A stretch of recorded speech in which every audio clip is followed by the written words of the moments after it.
Tudo bem, galera? Hoje vamos falar sobre a Índia, esse país que apresenta um grande crescimento econômico, a segunda economia que mais cresce no mundo, mas um país de uma pluralidade cultural fantástica, uma riqueza enorme. Um país com mais de 1,150 bilhão de habitantes, com 40 línguas nativas. Para falarmos da Índia, a primeira coisa que temos que observar é a sua localização. Acompanhe comigo na tela. Veja o mapa, as divisões, ou melhor, a divisão das províncias ou estados da Índia. Veja a diversidade.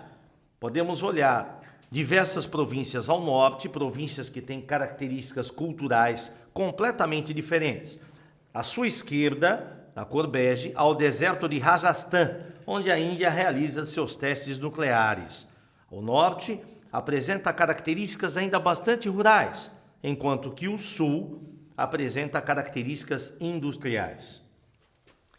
Mas para compreendermos a Índia atual, precisamos olhar para o passado.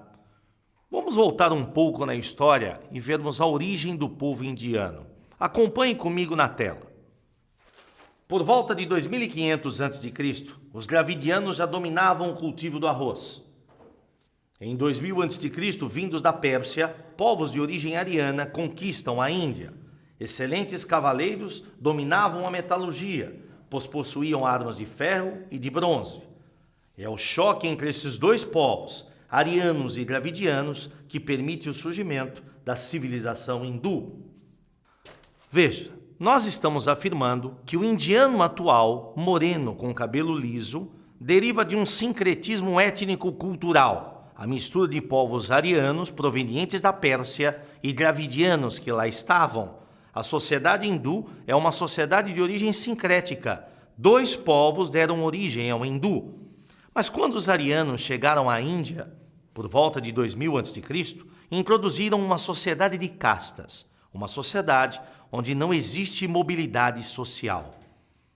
Acompanhe comigo na tela algumas castas que compõem esta sociedade. Os brahmanes, à sua esquerda, estão no ápice da pirâmide social, têm todos os privilégios, são sacerdotes. À direita, os kshatriyas, em laranja. Ao meio, em vermelho, os vaixyas. Um pouco abaixo, os sudras. E à esquerda, abaixo de todos, os dalits, verdadeiros párias que ficam à margem da sociedade. Recentemente, nós tivemos essa composição de sociedade numa novela de uma emissora de televisão. Veja, esta sociedade de castas foi fortalecida por um sistema religioso. Esse sistema religioso nós vamos conhecer agora. Nós chamamos de hinduísmo. Mas a Índia não é composta apenas pelos hindus. Lá convivem, ou pelo menos tentam conviver, hindus, budistas e muçulmanos. Acompanhe comigo na tela. O budismo, religião criada no século 6 a.C. por Siddhartha Gautama. Buda significa o iluminado, através da meditação e desprendimento material. No século 3, o imperador Asoka converteu-se ao budismo. O budismo apresenta 4 verdades. A vida é dor.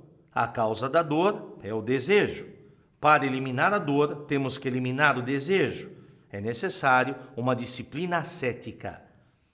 Veja, Buda, um príncipe que largou toda a riqueza material para encontrar a resposta espiritual. O budismo foi importante para a sociedade indiana, mas espalhou-se pelo sudeste asiático. Vale lembrar que o filósofo alemão Schopenhauer foi muito influenciado por concepções budistas.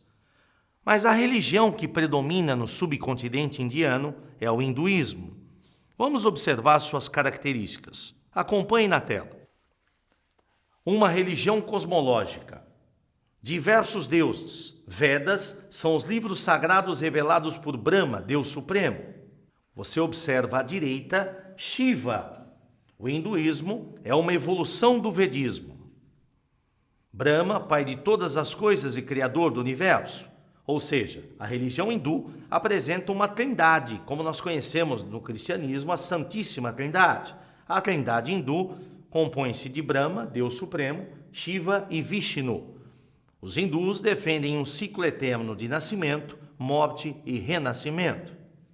A civilização indiana, marcada principalmente pelo hinduísmo, merece destaque não só apenas no aspecto cultural, mas no aspecto político, econômico.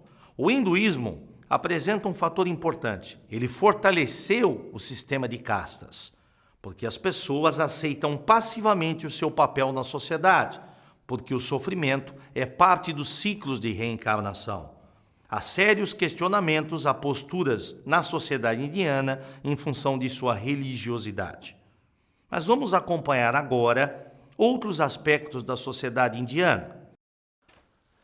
Destaque para o Mahabharata e o Ramayana, livros que narram os conflitos entre arianos e dravidianos. Esses dois livros contam a história da Índia e apresentam características do hinduísmo. Para que você, aluno, tenha uma ideia, o Mahabharata e o Ramayana seriam uma Bíblia 3 vezes maior.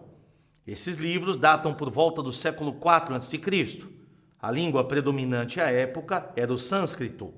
Durante a dinastia Gupta, praticava-se o sati, ou seja, a viúva queimava-se viva para homenagear o marido. Veja, citamos aspectos culturais, mas é muito importante compreender a sociedade indiana a partir do século XX. A Índia foi colônia da Inglaterra, chamada de Joia da Coroa. O último administrador britânico na região, o Lord Mountbatten. Como ocorreu a independência da Índia? Acompanhe comigo na tela. Você observa um mapa do subcontinente indiano. Você tem ao centro a Índia. Toda a linha vermelha são os limites do domínio britânico sobre a Índia. A Índia consegue a sua independência em 1947 pela via pacífica, a desobediência civil defendida por Gandhi. Após a independência da Inglaterra, ou da Grã-Bretanha, como queiram, Gandhi defendia a manutenção da União Indiana, uma independência pacífica. Mas o sonho de Gandhi de manter a Índia unificada não sobreviveu. Conflitos entre muçulmanos, budistas e hinduístas levaram à fragmentação da Índia. Observe no mapa novamente. A parte muçulmana, em verde, dividiu-se em 2 áreas. O Paquistão Ocidental, à sua esquerda, em verde, e o Paquistão Oriental, na cor alaranjada, à direita. Os dois, cortados ao meio pela Índia, formando um único país muçulmano. Paquistão Ocidental, Paquistão Oriental. Ao centro, você vê a Índia. Enquanto o Paquistão muçulmano, a Índia hindu. Abaixo, você vê, numa cor mais clara, escrito Ceilão, uma região budista. E ao norte, a Caxemira em cinza, região muçulmana que ficou sob domínio da Índia. Após a independência, surgem 4 países. A União Indiana, o sonho de Gandhi de manter a unidade, fracassou. A Índia, hindu. O Paquistão Ocidental tornou-se o Paquistão muçulmano. O Paquistão Oriental tornou-se Bangladesh a partir de 1971, muçulmano. E o Ceilão tornou-se o Sri Lanka, budista. Então, o que formava-se a União Indiana, o sonho de Gandhi de manter a unidade territorial, fracassou. Surgem o Paquistão, Bangladesh, a Índia e o Sri Lanka. Outro aspecto deve ser destacado, a questão da Caxemira, região muçulmana que ficou com a Índia. Até hoje, a Caxemira luta por sua independência da Índia, porque são um povo de origem muçulmana.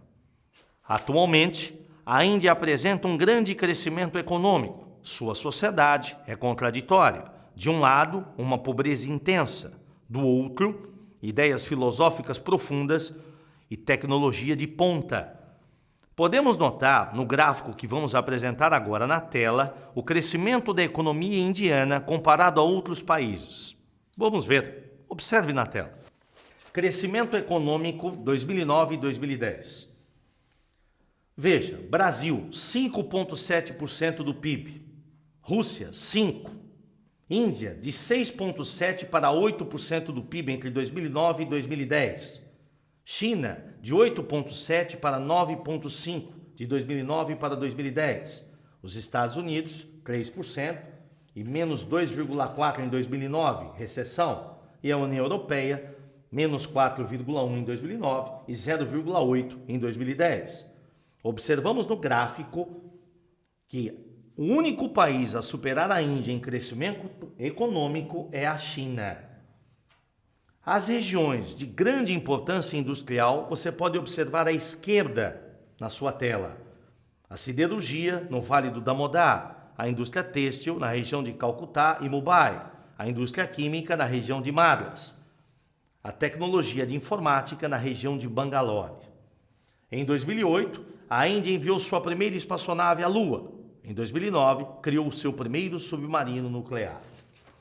Ou seja, podemos observar nesta aula que uma sociedade com mais de 3.000 anos de existência se apresenta dicotômica. Tradição de um lado, modernidade do outro. Isto gera conflitos. Podemos observar o crescimento econômico da Índia e o avanço tecnológico. A Índia está se tornando rapidamente um novo gigante no cenário mundial e um importante parceiro econômico do Brasil. Empresas indianas de software, empresas de automóveis estão se instalando no Brasil. Precisamos compreender mais a Índia para que possamos ter um bom relacionamento. Até o nosso próximo encontro e um grande abraço.